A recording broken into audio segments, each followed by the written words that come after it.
Hello, my name is Leon. I'm with Yourganic Farm. We are in the Bitterroot Valley of western Montana. I am talking to you about integrating livestock with mostly vegetable production. There will be a little bit of rotation. The livestock we use are cattle, hogs, and sheep. And I'm going to show you some of the different ways that I use them to clean off the refuse from the previous crop, different ways that I use them to till the soil for crops coming up, and how I just manage them through the course of the year so I have a healthier soil and more of an ecosystem with the stuff to live on my farm. We have about 10 acres here that we farm. 3 to 4 of it are irrigated. We've got some neighbors that let us use their pastures for weed control and to graze down, so a lot of the animals go off-site for the summer, which is easier on my vegetables, don't get me wrong, but it's a way for us to use some of those sources outside and not overly utilize our 10 acres right here. Thanks. Okay, basically this is just going to be a walk around of our farm. I'm going to go to different fields and explain what I've done to the soil. This particular area was all sheep pasture last winter. So I had the sheep out of here by the 1st of March so I could apply the FSMA at least 4 months. It'll be closer to 5 months by the time I harvest the stuff out of here. The sheep went through and cleared out the squash plants and sunflower stalks. You can still see some on the ground that I didn't even bother disking. It's basically a no-till operation as much as I can. It's more realistically a minimum tillage. So I've done nothing to this field except pull the sheep off, move some of the compost off to the side where I fed them, because I fed them on one side. Some of it you can see has scattered out. I have these residual raised beds from where the squash was last year. The sheep grazed all the vines off, packed it down. There's a little bit of manure and urine in the areas where they went to bed down before they came over to feed. I came in with a cultivating tractor and marked 3 rows, just 3 little trenches as narrow as I could with a Quaker point, or a quacker point as some people call them if they misspell it. When I came through and planted this, these are carrots, and granted, these have not been weeded at all yet. I haven't even taken a wheel hoe through them. So with disturbing the soil minimally, I have minimal weed germination because it's not exposed to the light except where I dug the trenches. So you can see in the aisles I weed ate a little bit just to get rid of the canopy. The beets have not been weed ate yet. The carrots have been.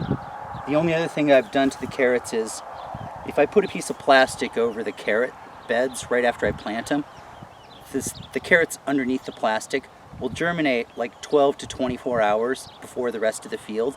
That's my indicator to come through with a weed burner and knock off a bunch of the weeds that sprout before the carrots. That's the only thing I've done to the carrots. I was a bit late with the beets. But as far as weed cover goes, I don't think I have a lot to deal with, and I can go through and weed these carrots once by hand. I'll use a wheel hoe and we'll go through and do some hand pulling. But for the most part, that's all I'm going to do to this field until I harvest them. So I'm into it for just 1 pass with marking it. I'll go through with 1 pass with a wheel hoe, do some hand pulling, and harvest. So this soil is only really going to get disturbed 4 times out of the course of the whole growing season, planting to harvest.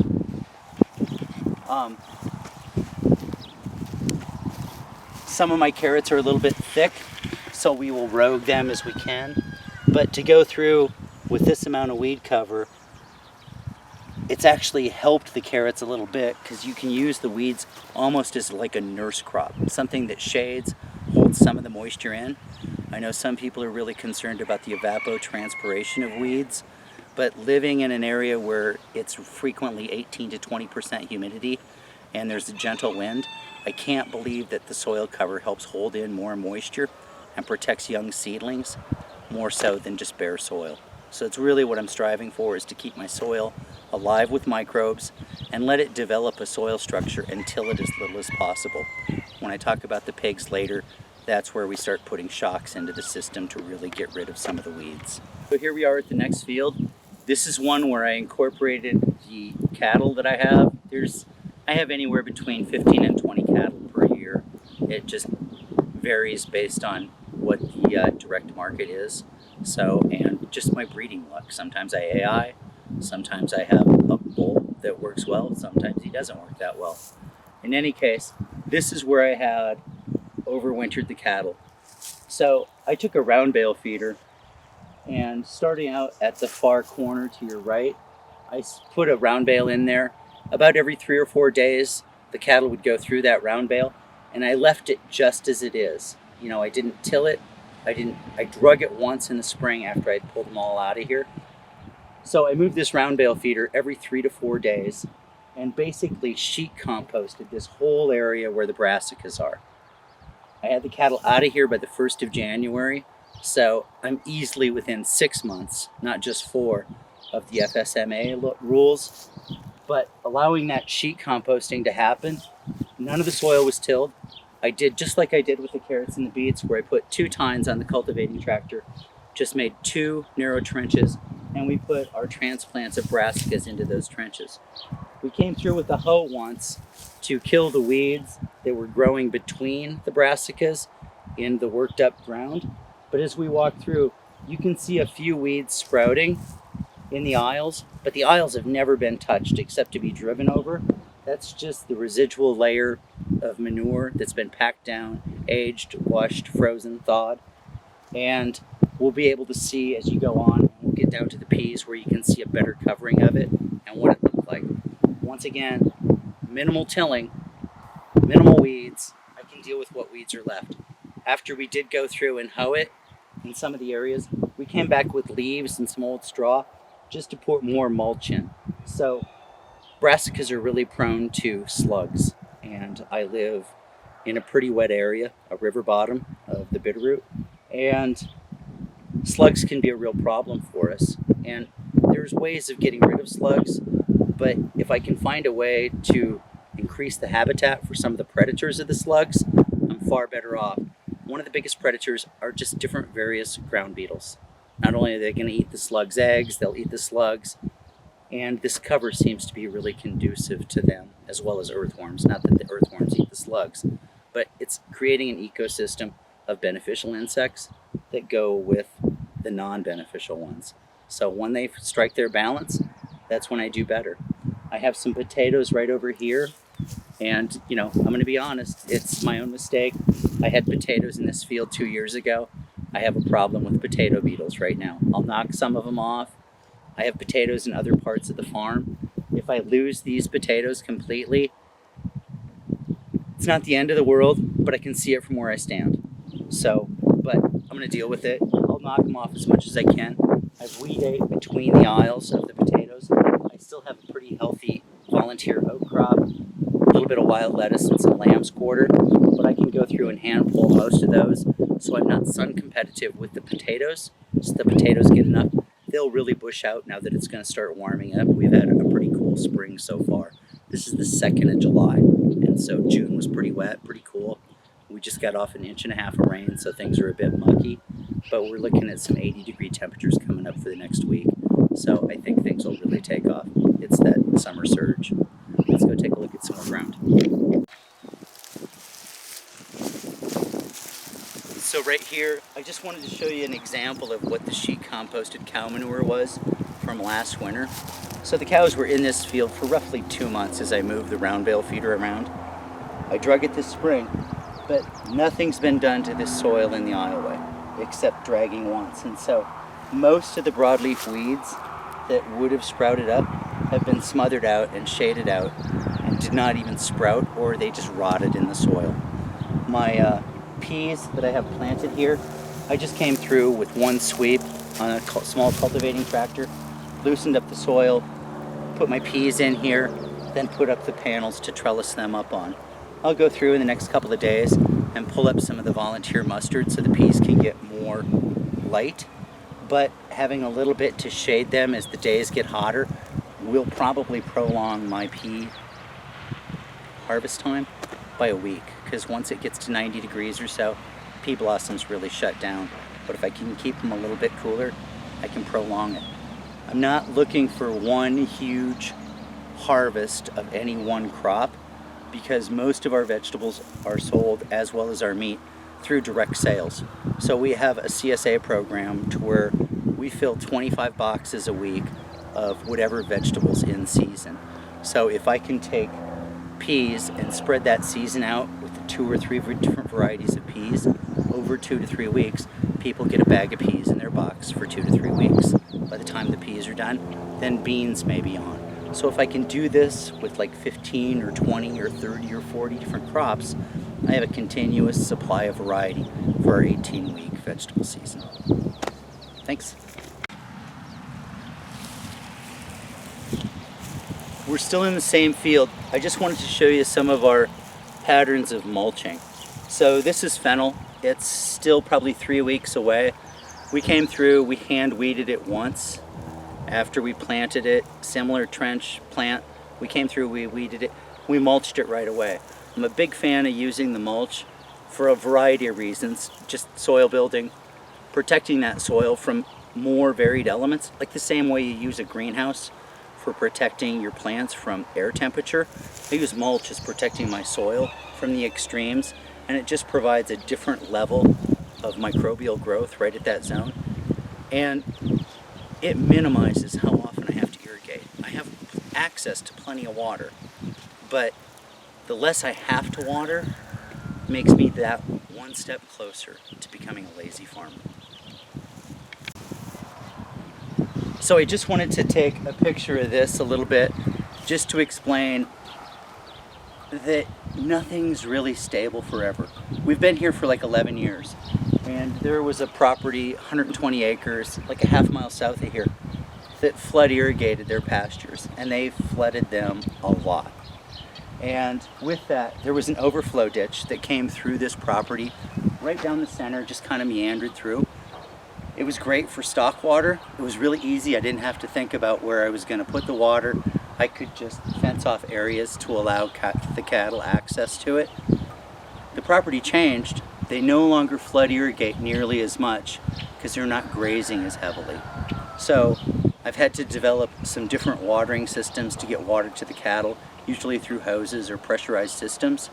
But be dynamic, because in this area in particular, there are a lot of people living around, and it's becoming more and more crowded. And with that, you're going to have different dynamics of what your neighbors are going to do, if they're going to spray, what they're going to do. Just be aware of nothing's going to stay the same forever, so keep your balance on your toes in case you have to change or adapt. So just things you think may stay the same, it's always different. Stay on your toes. Thanks. So one of the other things I wanted to talk about as we're going through is, this is what I call a pig tractor. It's just some welded panels on either angle iron or rod or galvanized pipe, whatever I can find. And I just weld some panels to it. I tie each of the corners with 2 chains.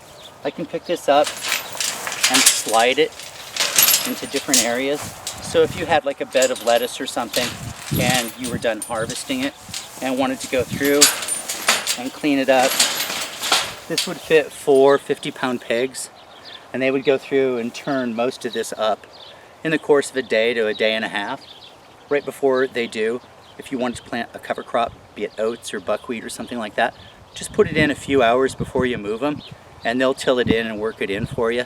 Then when you move the pen, you don't have to touch it again. Your cover crop seed will grow up as it gets watered, and your pigs are on to the next spot to dig up. I'm also going to show you a greenhouse, because we'll use something like this to go where we move our greenhouses to. We have portable high tunnels that we just put a round post or 2 under, take a skid steer or tractor, and pull them into a new location. But by using stuff like this or portable pens, we can have that area tilled up or composted so that when we move the greenhouse onto it, we have fertile soil that isn't loaded with quackgrass. There's other weeds to deal with, but not quackgrass. That's what I got. Here's a greenhouse, or a high tunnel, that we can just pick up. So it's welded on a frame, just old oil well casing, and then we take the stock panels, line them with rubber hoses or old garden hose so it doesn't tear the plastic, and we can move this in a half hour just by picking it up, putting it on some round posts. by using the pig tractors or even incorporating a tractor and quacker, you can clean up your soil and till it before you even move your greenhouse. We move our greenhouses about every 2 to 4 years to a new location. If we did develop a disease in a soil or had a problem with an insect, it's easy enough to pick up the greenhouse or the high tunnel and move it to a different area where it's not a problem. So if I pick it up, I can sterilize it over the winter by letting it freeze and thaw and move it into a new area. So we can trellis up our tomatoes. We have some volunteer dill in that we'll use in our CSA boxes. There's basil coming on, and it's a great place to start some of our successive lettuces. So that's one of the ways that we use high tunnels, and we use pigs to clean up the ground beforehand. Okay, so the last time that we filmed, this was not even a pen yet. It was quackgrass that was about panel height. These pigs have been in here for 1 month, and they have pretty much taken all of it out. Of course, brought some more rocks to the surface, but they haven't eliminated the quackgrass. They've just reduced its strength. So you can see some areas over there. They're not quite as consistent where they eliminate their feces as like a llama is, but they do have preferred areas. So those areas, the weeds are going to be a little thicker. When I do come back in and work it with a quacker, I can focus on that a little bit more, space it out, maybe let the roots freeze or dry out, hit it again, and then I'll treat the field or the patch all the same way. So that's what pigs can do in a month. There were 5 pigs in here. We butchered 2 of them 2 weeks ago. So that's about the amount that you can get effective digging and really reduce your weeds. We've been getting a lot of apples, so they're not as fond of apples as the ruminants seem to be, but they do chew on them some, and it's diet variety. That's all I got for this pen. I enjoy growing carrots because of the pollinators that develop on it. When we do another film in a month, we'll take some pictures of the carrot blossoms, and you can count the different varieties of pollinating bugs that are on those carrots. They're a real magnet for bugs to come in, and you'll be surprised at what your ecosystem is. So carrots, beets, beans. Along that fence line, I have some snap peas that I'm growing up to seed, and just on the other side of it, I'm growing coriander out for seed. So all this area that I wasn't comfortable with growing edible vegetables in, I'm using as a seed crop area, and then I can grow some of my seeds in a really fertile soil, but they're not going to get eaten, they're just going to get replanted. So that's one way of using questionable soil based on animal rotation to your benefit. It doesn't have to sit fallow. It doesn't necessarily have to be cover cropped or put into a rotation that way. But if you grow some of your own seeds, it's a great place to put them. Heavily rich in organic matter from all the straw and the feed that she was fed, so watering will be minimal. So we have this patch that I showed you a couple of months ago where we had a winter farrowing pen, and I didn't think it was wise to plant crops in that were vegetables, so I turned it into a seed plot. So what we have here is we have a purple skin carrot that we've been working on for quite a few years, and these umbels have come up and they're leaning over now. If it starts getting wet, we'll bring a twine string around them and just loop them into bundles to keep them off of the ground so they don't rot. So this area is where I had the feeder pigs or the butcher pigs that we'll see in a little bit most of the winter. They were pulled out of here in March. I came through, I quacked it or spring-toothed it once just to level it out a little bit and disperse some of the nutrient load. Then I let it set for a while. I shaped the beds with a raised bed maker that I can show you in a later video, and then I planted the seeds. Some of the areas were a little high in the straw or nutrient content, so I didn't get quite the germination of the corn that I wanted. It was a bit spotty, but on the size that I'm doing stuff, we just had some extra broccoli plants. And so we just plugged those into some of the bare spots where it was continuous, so we can still use that space and the same irrigation energy. It's just filling in some gaps. It didn't happen that much. It was just right on the edge of whether it was going to be too rich or not, but it's where the pigs overwintered. So this soil is going to be built up for 2 to 3 years. As long as I don't mess with it, and till it up too much. Right next to us, this sow has been in here for probably 5 months. She's been weaned off. She's going to be moving in with the boar. I had a notorious bindweed and thistle problem in this stretch, so we fenced it off. She's pretty much worked it up. I'll get her out of here. I'll let this soil dry out, air out for a week or two. Then I'm probably going to come back in with oats and red clover or something else just to try and put a cover crop in it. And if I wait long enough, the oats won't go to seed, but the red clover will still be established. If I plant it too early, my oats are going to reseed. And in any case, it'll be great habitat for the pheasants. This is the pig area that I want to describe. I find pigs to be really effective in our operation. We use the sheep a lot for weed management, different areas and grazing. Cows are great for the compost that they create and for grazing some of the weeds. But when it comes time to really throw a shock into your system, I really prefer pigs. They can get rid of almost any weed that you have. They're not a big fan of mallow, but they will clean up wild rose patches. They will clean up quackgrass. They love it. It's pig pasta. So I get into areas to where I rotate through my fields or crops every 4 to 5 years. I put a shock into the system, and that shock is usually the pigs. So I had pigs in this patch for about 6 weeks. And it was an old cornfield, and it had grown up. It had some quackgrass in it. The pigs were in here for about 6 weeks. I moved them to the pen just to the south to clean that up. All of this pigweed and mustard has grown back up in the last 6 weeks. So that's essentially the cover crop that's already there. I'm going to bring this pen of pigs into this spot to clean up this ground while I take a rock rake through and pick up some of the rocks in that field. Once I get that field cleaned up with rocks, I'll rotate that other pen of pigs into there. And then as I'm rotating through, some of these pigs are going to get butchered in the next 2 to 3 months, so my herd size is going to be decreasing.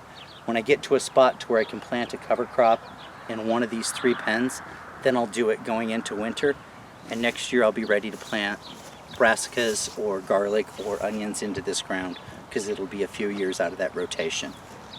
Walking this way,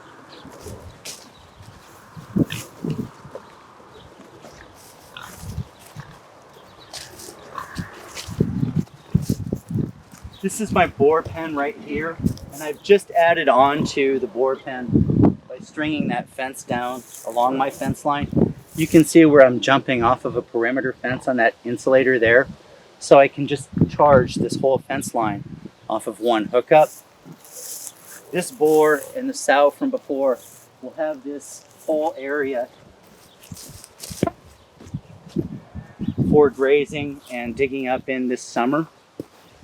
I'm hoping they help me with some of the Hoary Allissum and some of the bindweed that I got coming up. So they're going to be intensively digging in here. And if I have areas where I see that they're not digging enough, I'm more likely to put like a sprinkler in that area to get them to mud and puddle to dig it up, or to feed them there. So encouraging them to be more active in an area where I have weed problems helps me control the weeds even better.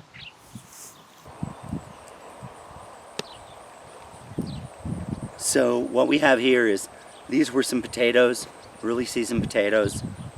I made the mistake of planting them back into an area that had potatoes too soon, so I still had a potato beetle overload. So we mowed it and harvested them early, and then we watered again.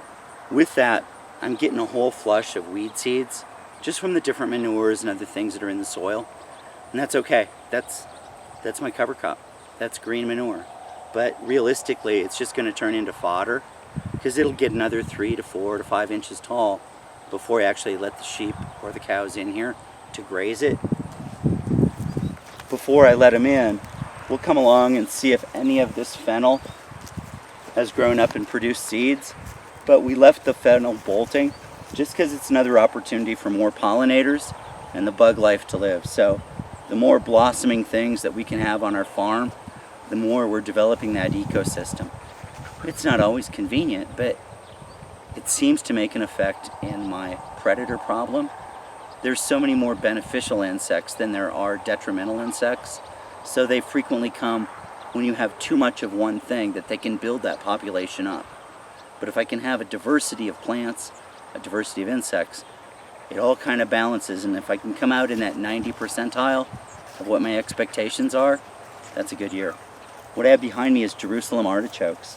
So we harvested them last year, and this row of artichokes are just artichokes that we missed picking up.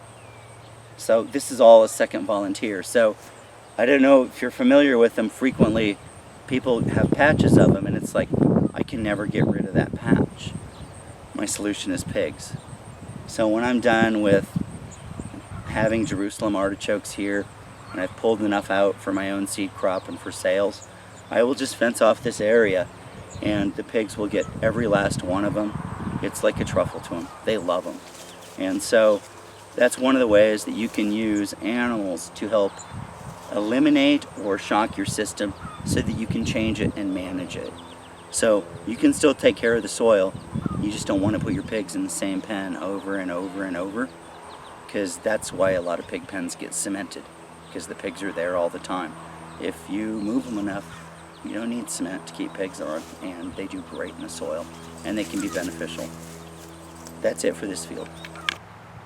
So this is just an example of taking an old tool. I had an old Bobcat bucket, welded a 3-point to it. The 3-point can hook up to a spring tooth if I need, the rock rake, a small disc. So when my tractor is being used for cutting hay, because it's the only thing that will pull my swather, then I can use the Bobcat for smaller jobs. And as you can see, it's been really handy for raking these rocks up into a windrow. And then I can do that and pull in areas where there's not huge divots where the pigs left. If I can pull off on the surface or the plateaus, I can get most of the rocks mechanically, because I do not want to be a hobby rock picker. Mostly when I deal with the pigs, I like having a physical fence around the outside. I really enjoy using 16-foot modular stock panels, the welded wire type. Easy to use, really durable. I have that physical barrier there because every electric fence goes bad at some point or something shorts it out, and then I've got pigs out all over the farm. So I use a 2-fence system. I put up a physical barrier. It can be woven wire if you have access to that. It's just that since I'm moving these pens at least once a year, so I'm reusing the panels, reusing that fence line and incorporating them into different areas of the farm, it's really nice to have the 16-foot modules to set into place with a couple of T-posts. I use a 20-30 mile fencer, somewhere between 3,000 and 5,000 joules for all of them. So I have one perimeter electric fence that goes all the way around the 10 acres that I can always attach a line to if I need to make a small pen. I have 2 or 3 portable solar fencers that I use. I like getting a solar panel, a battery, and a fence charger as 3 separate units in case one goes bad. You're not out an expensive solar fencer. So I have them. I have some that work just great, but every once in a while they'll need a battery replaced, or if something breaks the solar panel, then you're out a large amount. So if you can go modular with your electric fences, you can buy an old stepladder and a fencer, but you can use the stepladder to hold the solar panel up so it's up out of the weeds. It's easy to find, easy to move. A battery, deep cycle, and just a charger. So that's my fencing for pigs. Just electric fence alone, I really don't recommend because it's too unpredictable. I'll go to the next area.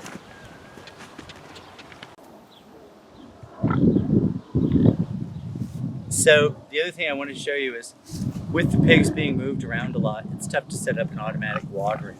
So I've done a series of different things. Most of my irrigation is done with a main line or pipes or garden hoses. When I don't have them running, like it's been raining, I get 55-gallon drums. I'll just fill them up with water, bring it out in a Bobcat bucket, and set it there so I have water available to water them. Or since I have the sheep in my perimeter, I can also throw a few heads over to supplement their diet. before I move them back. I'm just buying time till I can get them in to clean up some of the refuse without having to make another pen in a pasture. So if I can keep moving them back and forth to different areas, they can keep reducing my weed seed load, still not graze it down to where it's nothing, and get a full-on mix of diets through their various fields. I usually move them with stock trailer. After a bucket or two of grain, they've gotten really comfortable with jumping onto the stock trailer and going wherever I'm going to take them. So that's the easiest way I've found to move my sheep from one big field to another. Otherwise, I can just lead them with a grain bucket, usually, from one pen to the other, if it's not attached. The plan we have for this field next year is we'll put the sheep out here first to graze most of the brassicas off, a lot of the weeds, and really prune up close to the fence. I would probably put round bale feeders for the cows on the other half of the field and try and cover that. So that way, this will be going into its third year of no tilling or minimal tilling. Vegetable farmers, I can't really say no till, minimum till.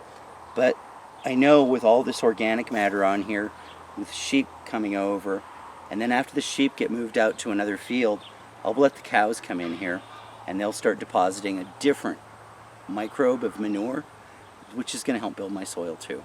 So the more diversity I can throw into my soil and into my rotation and even into my cover crops seems to really keep my animal and ecosystem alive. There were brassicas out here, some potatoes, a bunch of fennel, and some 10 to 12 foot tall sunchokes. We got all the sunchokes out. The potatoes were a miserable crop failure. The brassicas did great. Some of the brassicas were sheet composted by moving the round bale feeder, and we'll get to that later. But looking at this, the sheep have been in here since Tuesday. So they're right at 5 days since this is the 11th of October. They've gotten through most of the leaves of the brassicas. There's still some stalks. They're cleaning up around the pea fence. But then, when the frost came, knocked back the squash vines, I had this squash field easily for them to move into with just 3 panels on each end. And I have a pen that should be good for a month.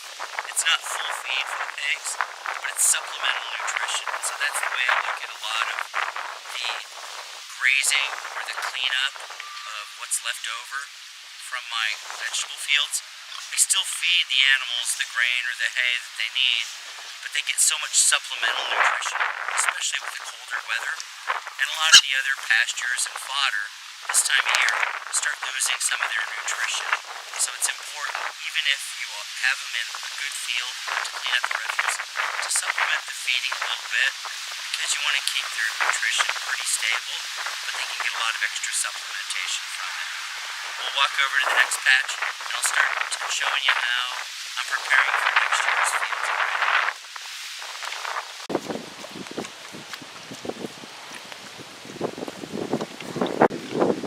So this is the area where we had pigs in most of the summer. I've moved the pens out. I've started making beds. So there's a raised bed maker there behind the tractor. We can get a picture of it in a little bit. When I make these beds, I'm starting to prepare them for next year. I've picked up the rocks. I have a couple of rock pockets in here that I can maybe scrape up once the soil freezes a little bit, or I get a little more precipitation to let the soil settle. I don't want to move my cows in here to start grazing out of the round bale feeder till my soil gets more firm, maybe a little more moisture if it rains, or when the ground freezes. Then I don't lose all the bed work that I've already made. So these 4 beds are just as an example. I'll do this whole field once I can move the sows and the boar to their new pen. Then I can take out this fence too, make an easy perimeter with panels, and maybe 1 strand of electric fence if I need. And then I can put the cows in here to graze. And I'll probably graze them through the middle of January, almost to the 1st of February. And I'll gear towards planting more of the brassicas back into these beds. Because then I can come through, just mark 2 rows into the raised beds with a couple of Quaker points or Quaker tines. And then I can plant transplants right into those. so I'll minimally disturb the soil any more than I have to. And if my weeds don't become a problem, kind of depends on what I bring in for hay or for grain, then hopefully I can leave these beds here for 2 to 3 years and have a consistent place of not disturbing the soil, keeping the nutrients that are there, and improving microbial and my worm life. The round bale feeder that I've got down there, it's an 8-foot feeder. I will probably move it like 15 feet at a time. It takes about 3 days for my cattle to get through a round bale. I think I'm right at 15 cattle on the home place right now. So about every 3 days, I'll move that round bale feeder to the new spot. That seems to be about the right amount of coverage of sheet compost to lay over the soil, minimize my broadleaf weed coming back through. I'd like to encourage people to try different ideas. Just take a tip of something you may read about in a magazine, something you see somebody else do, incorporate it on a small level. You know, don't jump in both feet first, because if it doesn't work, you're going to be really frustrated with me. But try a small amount, see how you can manage it, see how it works into your routine of farming. There's no right way of doing any kind of farm. It's what works for you, your routine, your system, and what your markets are. But don't be afraid to explore on a small scale with something new. It keeps you a little bit more interested rather than doing the same monotonous thing.